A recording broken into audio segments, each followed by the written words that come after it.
talk.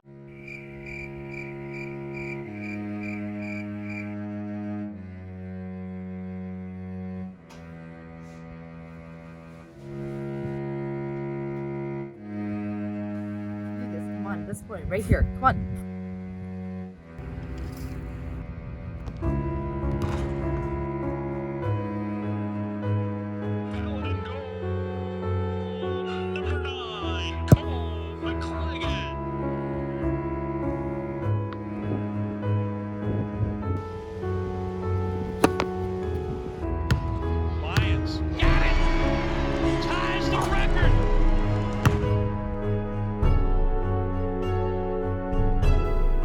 What a couple of days she has had. This for par and the championship.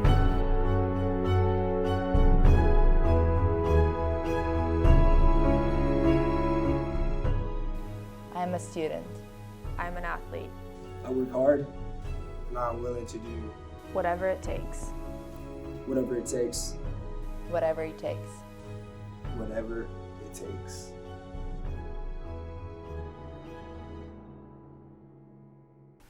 Some of my greatest achievement in tennis are making it to the quarters of my first pro tournament this summer. Also in college, I have won the Conference of the Year twice, my sophomore year this past year, and I have just made the finals of the Constellation of All-American 3 weeks ago in Oklahoma. Qualifying for the US Open after my freshman year, definitely winning SoCon my freshman year, and then this past fall I won 2 tournaments and I won our home event, so that's been pretty awesome. Definitely a lot of team achievements. Going through the NCAAs last year, making it to the second round, personally making the 5th penalty that sent us into the second round of the NCAAs. Another one that comes to mind is beating number 4 Denver 2 years ago when they were on a 4-year home unbeaten streak. It was definitely very fun. I've won a couple Defensive SoCon Player of the Weeks this year.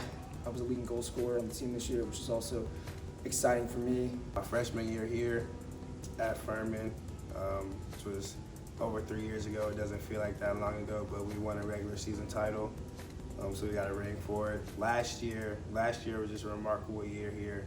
One of the first ones was we beat Loyola Chicago and Villanova. We're both Final Four participants the year before.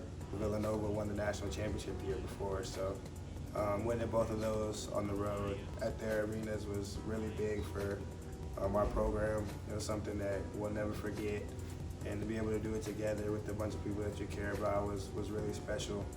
It's something that I'm forever grateful for. Also, being able to tie the NCAA record for 3-pointers made in the game was a tremendous blessing, and that's just a tribute to all the people who have helped me along the way. Being able to get ranked in the top 25 last year for the first time in school history, I mean, that was pretty awesome. Just a small school like us, Furman. I don't think I'm a lazy millennial. I think it's really hard for student athletes to be lazy millennials just because we don't have enough time to focus on anything else other than school and our sport, and dedicating all the time to being successful in both parts, as well as get enough rest and sleep to be able to function the next day.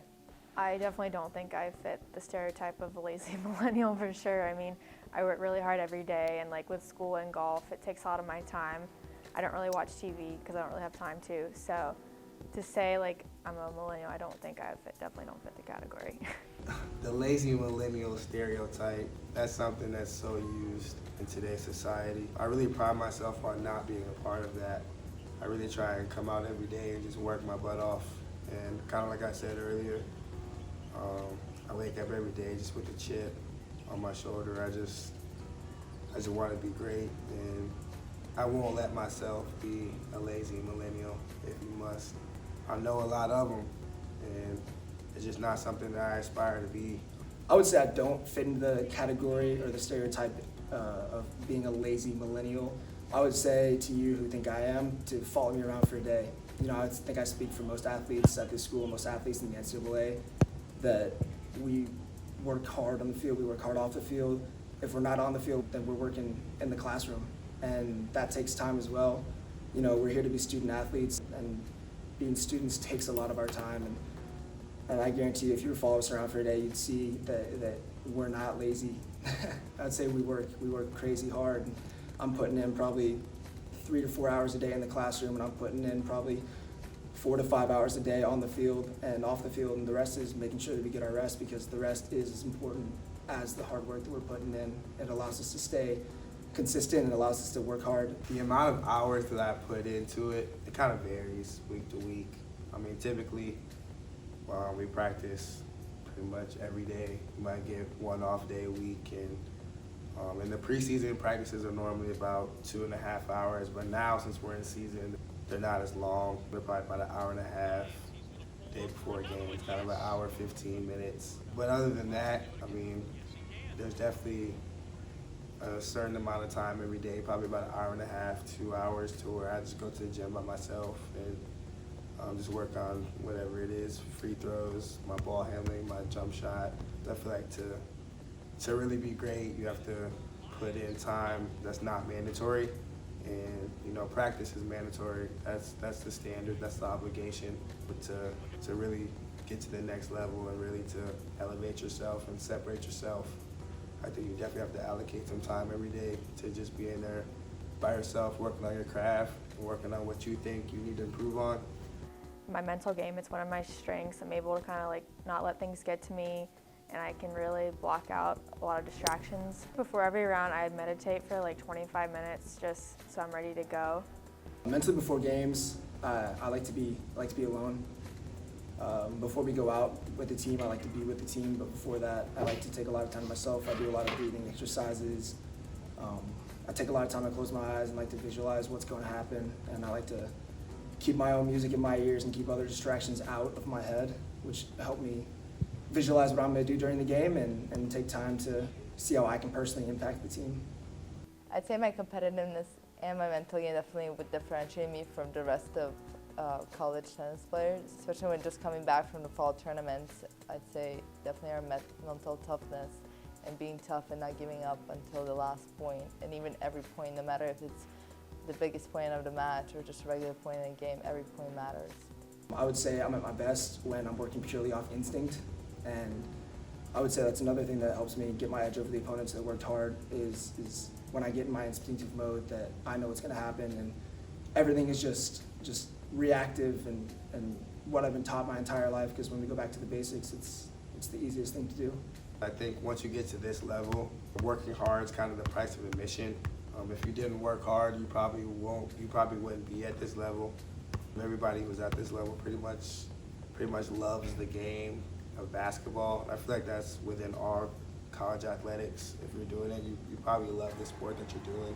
But I think I'm a super competitive person, just kind of in all areas of my life, on the court and off. I think that really helps separate me. I would say my drive behind working so hard is my family.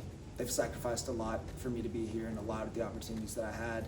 There was a point in high school where every weekend I was on a plane and I was traveling, I was playing soccer and moving across the country, and it was hard not being with them, but it was easy knowing that they had my back and that they were supporting me the entire way. So my motivation is the fact that my family has been very successful in the sports they've played. My mom has reached the highest level of women's soccer at her time. My dad's played professionally, and so there's a lot of expectation from other people seeing what my parents have done, but there's no expectations from them. There's just love and support, and a lot of support that I see given into me that I have to reflect back on them by working hard and by giving my best. Definitely the drive for working so hard is for myself. I mean, I love playing golf, and it's something that I want to do for the rest of my life for sure, and I hope to make a career out of it. But I enjoy getting better every day, and I really love that process, so it's really important for me to do that.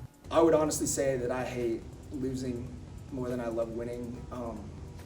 I think you'll find that with athletes, when we hit a certain level, the preparation is constant. We love the process. We fall in love with the process of winning, but at some time you expect to win. And I would say I'm in that phase of my life where I expect to win every time I go out the field, because I know that I prepared my best. I know that I've gone through the process the best, and I know that I believe in myself and my abilities. So it's disappointing when you lose. Like I said, when I win, I expect to win, and it feels great and it fuels my next process. But losing, you definitely learn a lot, and I hate losing, but I love to learn from the losses. I wake up every day literally trying to figure out how I can be the greatest, and that's something that I take very personal, just kind of within my inner self, is I just want to be the best that I can be, and I want to be the best Jordan Lyons that I can be. So every day I just wake up and just try and decipher how I can better myself as a man and as a player. I want to be remembered. I want to leave a legacy.